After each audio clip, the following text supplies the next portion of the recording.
Antwerp, Antwerpen, Anvers, the city in Belgium that has diamonds, fashion, the second largest port in Europe, and depending on who you ask, waffles. We will talk about none of this. Instead, I will tell you the story of 3 days of rage.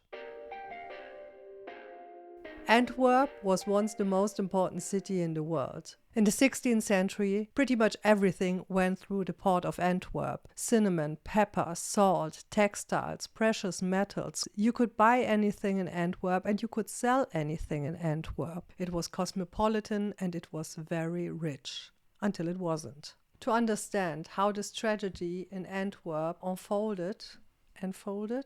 happened, we have to very quickly talk about the 80 Years' War. But no worries, you only have to know 3 things. First, the 80 Years' War was between the Spanish crown under Philip II, also other kings, but let's focus on Philip II, against the people of the Netherlands. Fact 2. Back then, Belgium and Antwerp was part of the Netherlands. It wasn't its own country yet. So the Low Countries or Netherlands were ruled by Philip II. The third thing is, Philip was bankrupt. He spent all his money on the many wars he was fighting and he had to declare bankruptcy. But he still asked of his soldiers that they keep on fighting. They had to keep on fighting without getting paid. And this went on for years. That's everything you need to know. So let's jump back to Antwerp.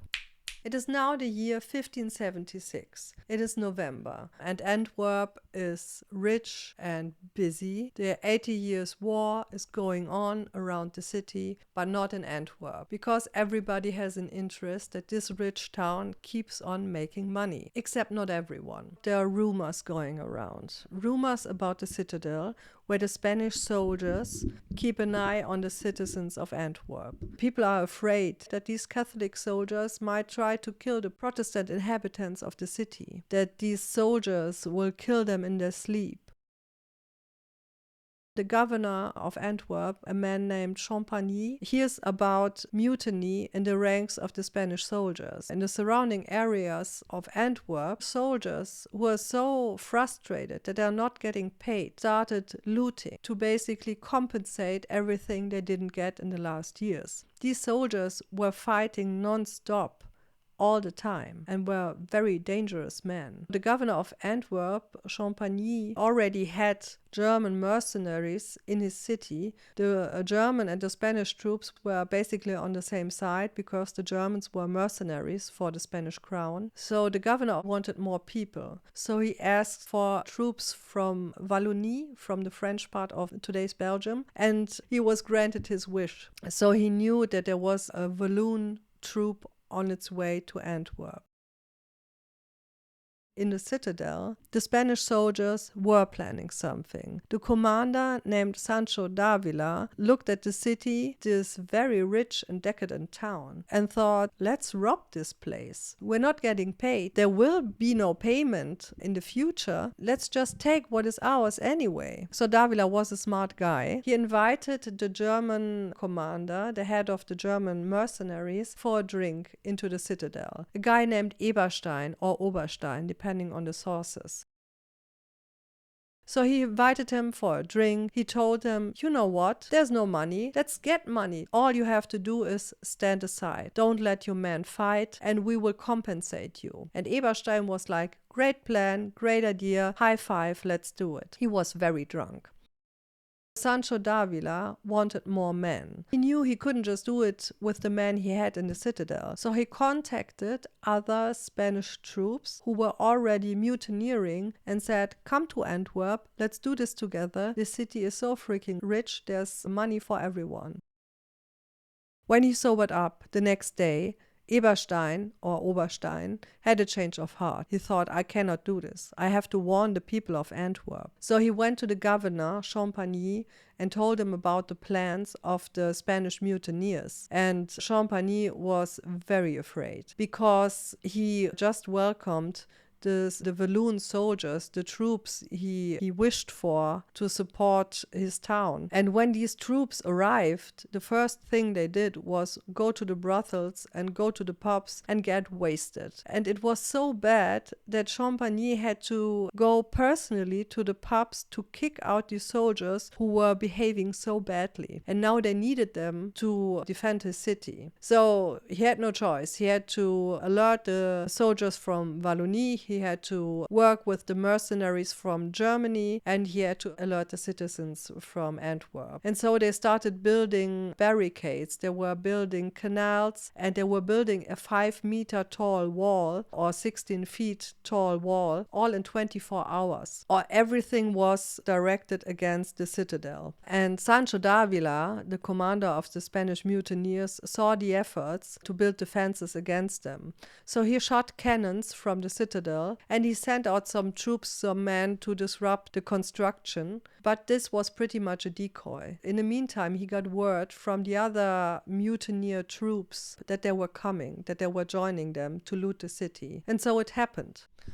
Okay, so now it's the 4th of November. The entrance of the citadel opens and the men from Sancho d'Avila leave the citadel. There are different accounts about how much fighting these German mercenaries and the troop from Wallonie really did. Some of them are not very flattering and said that the German troops were not really fighting at all, that they were already joining forces with the Spanish and that the Walloon soldiers were not very good in battle. But other accounts said that everyone defended the city tooth and nail. And I think what is very clear is that the citizen soldiers of Antwerp did anything to fight the Spanish mutineers, but they had no chance. The first wave of attack pretty much broke down all their barriers. At the same time, different mutineers, the men who joined Sancho d'Avila the night before, were entering the city at different points. So the defenders of the city thought there's only one enemy and this enemy is in the citadel, and they did not know that they were attacked from many sides. So the people were pushed back deeper into the town until the Grote Markt, the marketplace of the town where the town hall was. In this town hall, citizens were waiting with guns. They were shooting out of the windows at the Spanish soldiers. They killed a lot of them. But in the end, the Spanish mutineers fought their way into the town hall and set the building on fire. The people were fleeing from the building, and when they were fleeing, they were running right into the arms of the Spanish mutineers, and they killed everyone that came out of this building. So the town hall was on fire, and the fire leaped over to the buildings surrounding the town hall, and pretty quickly over 600 buildings were on fire. And the citizens of Antwerp knew this city is lost, we have lost this battle. And that is when the real horrible part started.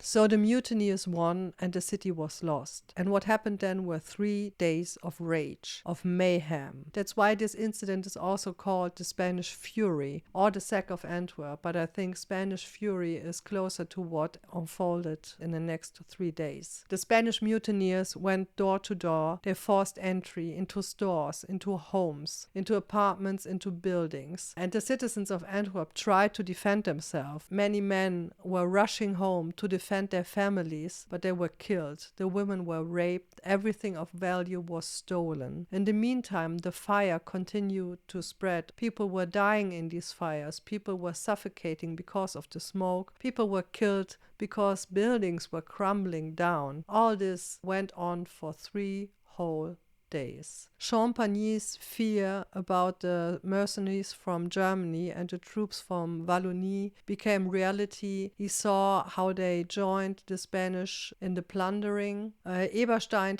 tried to flee the city. He tried to enter a boat on the river Schelde, but he fell into the water and drowned. In the end, over 7,000 people were dead. And it was even worse in the surrounding areas because the mutineers, when they left Antwerp, ransacked the rural areas around the town, so everything was destroyed and there were a lot of death and people were really shocked. They were so shocked that even Catholics who were before sympathetic to the reign of Philip II now questioned his reign over the Netherlands. And after this, it was clear that nobody wanted him anymore. So this was pretty much the end of Antwerp being the most important city in the area. Amsterdam took over this place because Antwerp never really recovered from this. After this bombshell, what is now to say? For me, Antwerp is one of the most interesting cities in Europe. It is still very cosmopolitan, at the same time very old-timey. You really know when you step outside the ridiculously beautiful central station that this is a cosmopolitan, this is a diverse place. Then, of course, I love Dutch. I love waffles, which is a specialty of Belgium anyway. I love cities with a river, and the river Schelde is really wide and impressive. And the people are super open and super nice. It is a very special mixture, and I would suggest that everybody gives it a visit. I especially love it in the summer, but I think it's a very good place to visit it at any time of the year.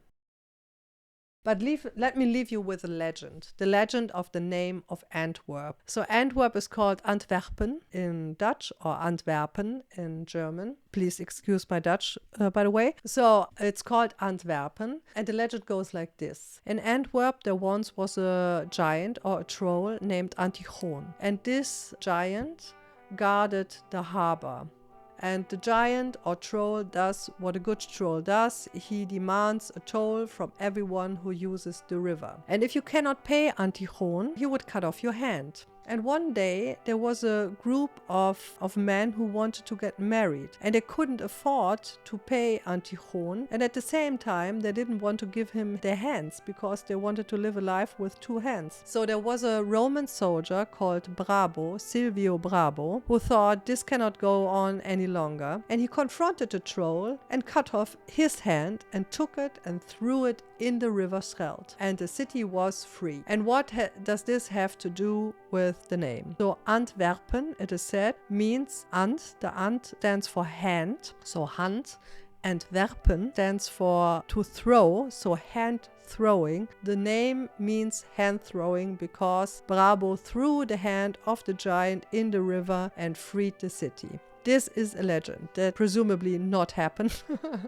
But if you visit Antwerp now and you go to the town hall, you see in front of the building the statue of Brabo with a giant hand about to throw this hand into the river and thus freeing the town from the evil giant.